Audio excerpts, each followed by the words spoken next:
la Coupe d'Afrique. Moi, ce jour-là, j'étais ce qu'on appelle un arbitre hors terrain. J'ai suivi à la loupe ce qui s'est passé. Mais j'étais émerveillé par le penalty. Je ne sais pas, l'arbitrage ou l'injustice. Mais ce que j'avais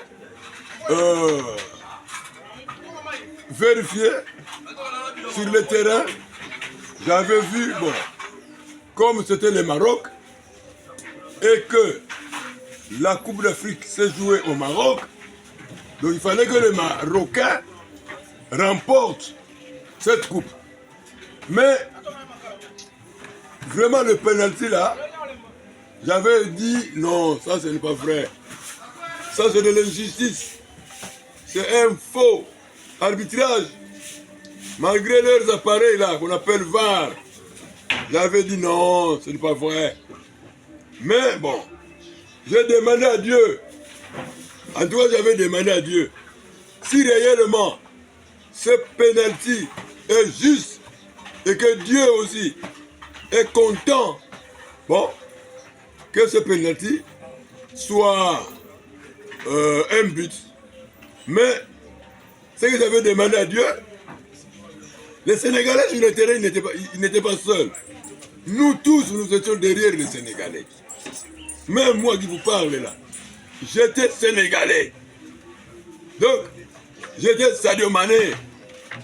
Mais Sadio Mané, vraiment, Dieu a travaillé. Dieu lui a parlé. Dieu lui a soufflé. Cette coupe que les Sénégalais avaient remportée, c'est une coupe qui était juste. Même le but de la victoire, le but là aussi était juste. Donc personne ne peut le contester. Même les Marocains, ils n'ont qu'à pleurer que de dire oh le Sénégalais avait des fétiches. Non, nous tous nous étions là. Nous qui prions Dieu, nous étions là. On avait demandé à Dieu. Ce n'est pas un problème de dire oh les Sénégalais ont beaucoup de fétiches. Non, un faux dossier.